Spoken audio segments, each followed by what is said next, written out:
All right, guys, we're another episode of Full Court IQ. Just wanted to introduce a quick this is Jaxxon. I'm Ken. We want to talk Pro Am. We want to talk some NBA. Some I think we got some link stuff we're going to talk about opening night NBA. Some Hall of Fame or not type stuff.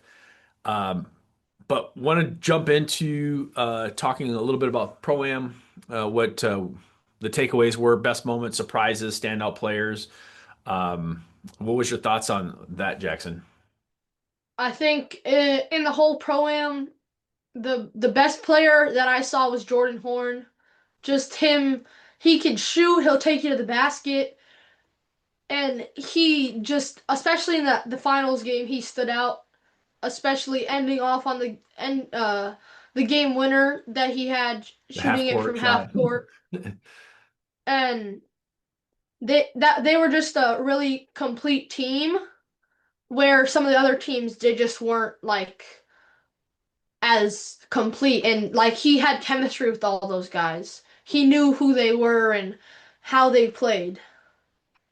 I think the one thing that we couldn't get our first episode up on YouTube, but we talked about the first weekend of Pro Am, and one of the guys that we were obviously talking about Antoine, but we talked about Jordan Horn and what he was doing just in that first game that we had seen. So it's awesome to see him have this moment where he gets the MVP, playing his mind out during that championship game. What Yeah. what were some of your standout players of the Pro Am? Uh, Cy Chapman, Jordan Horn, obviously. Antoine Kimmins was pretty good that this year, even though they didn't make it all the way. Race Thompson, and I personally think Lukai Patterson. Oh, okay. Okay. Um, what were what did you feel about the venue change?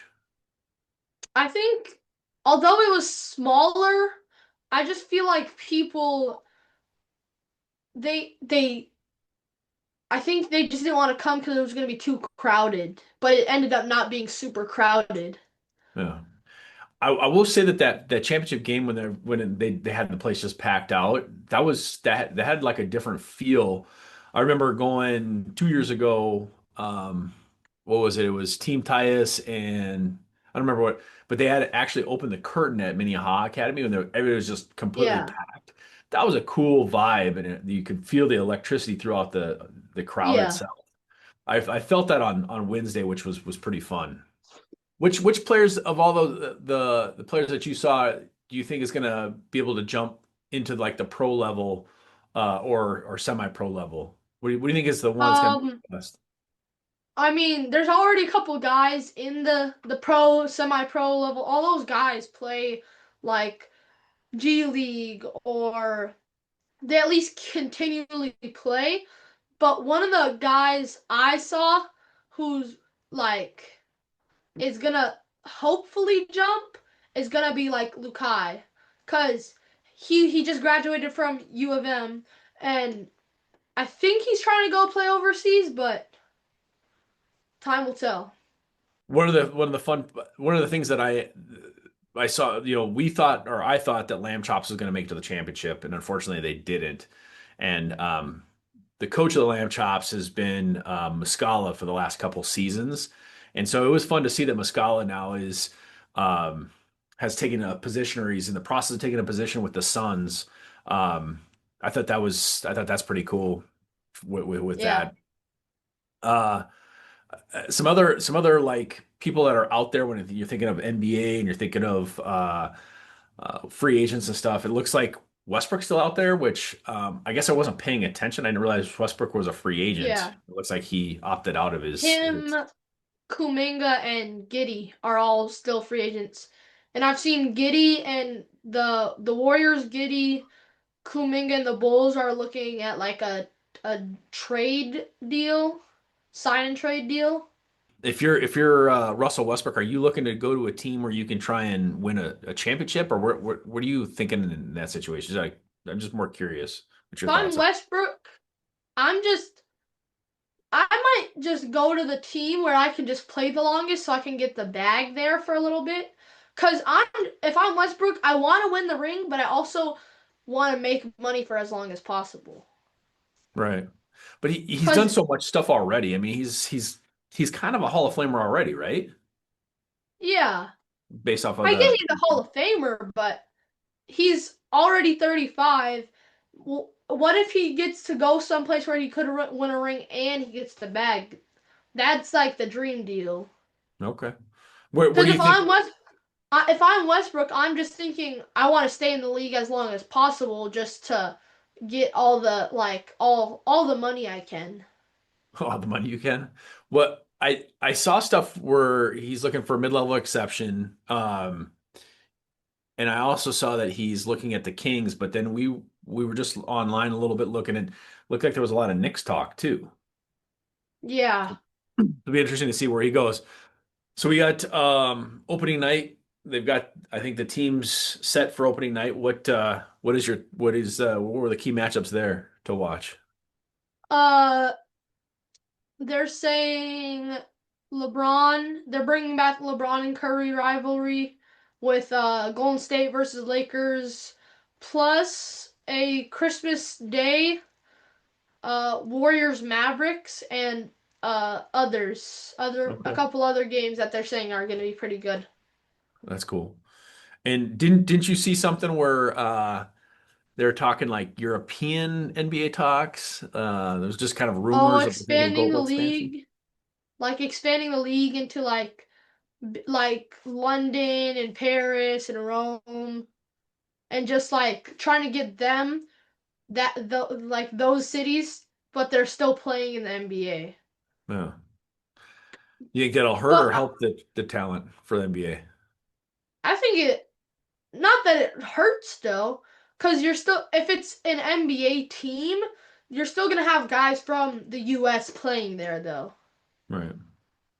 Um, Timberwolves are getting a new app, which is kind of cool.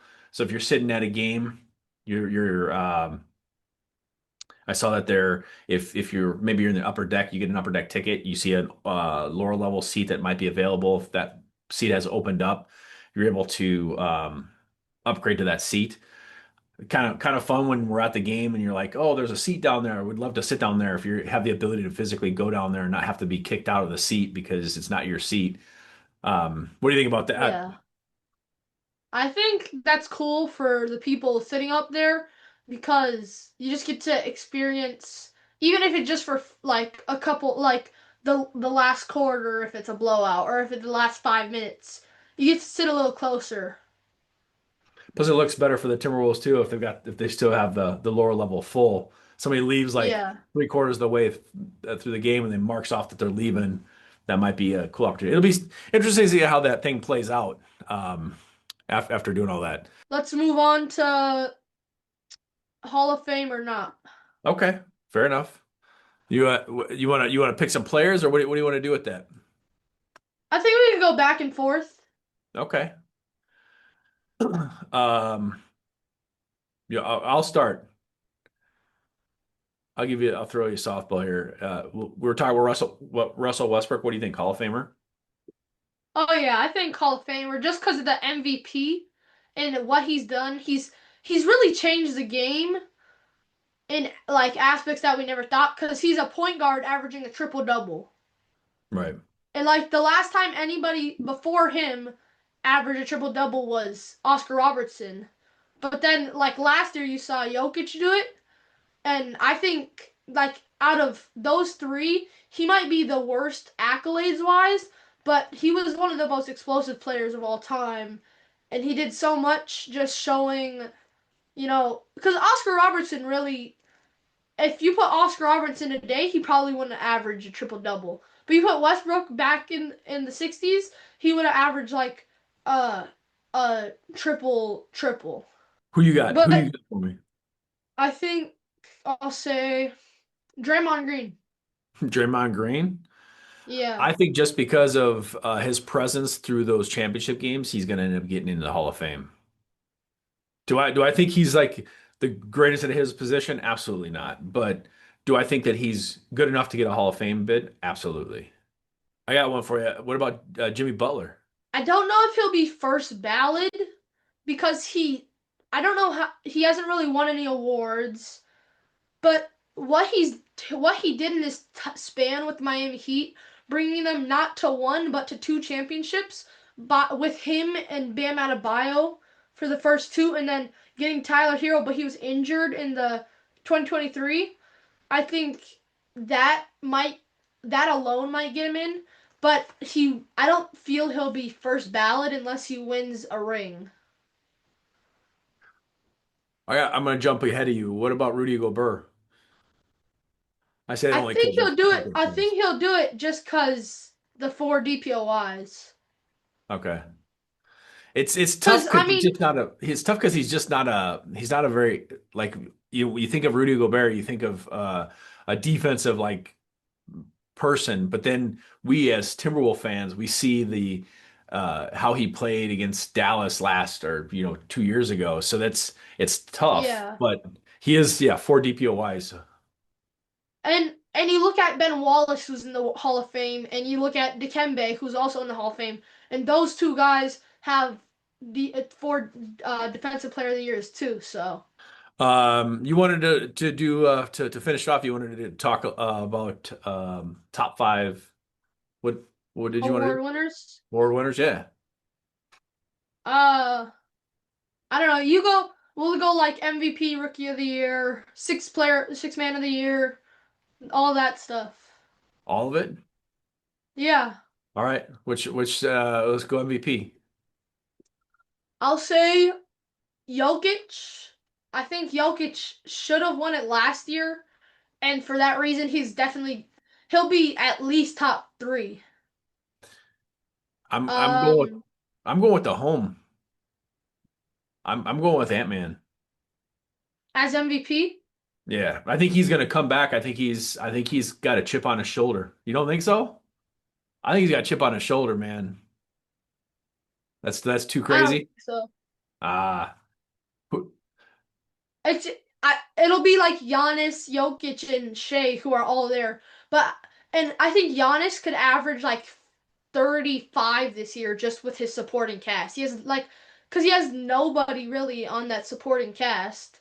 So the fact that he'll be by himself as like the main scorer, he should score enough to be at top three again. Plus, you have Jason Tatum out of the picture because of his ACL well, or his Achilles. yeah. And then like I don't know how good Donovan Mitchell's gonna be this year. Cause he's one of those guys who's like he'll be good one year, then fall off a little bit, then be good one year, then be good for a couple of years. But then like he's one of those guys who he'll score for you, but he under the right coaches he'll do a lot of good things for you, but if he's with the wrong coach, he'll just try and score the ball. I think Anthony Edwards could be like top five, but not number one. Yeah, you hurt my feelings, man. You hurt my feelings. What about Rookie of the Year? I think Cooper Flag is up there, top five. Dylan Harper, You guys been talking a lot about was it Ace Bailey? Is that right? Ace Bailey, Yeah. VJ Edgecombe. I don't really think Con Knipple should is like the best player that they could have picked up at number four, the Hornets. Again, they could have picked up Ace Bailey, Hmm. you know. But I'll put him like at number five, like the last guy. So really, the top five picks should be the top five. Oh, like the top five rookie of the year voting. But we could see some outbreaks, like how we saw Jared McCain and Jalen Wells, Zach Edey, all Right. those guys last year. What are some other categories you'd want to take a look at? We could do defensive player of the year, Okay. which I feel like Wembanyama was up there for sure, as long as he's not hurt. Absolutely. Yep.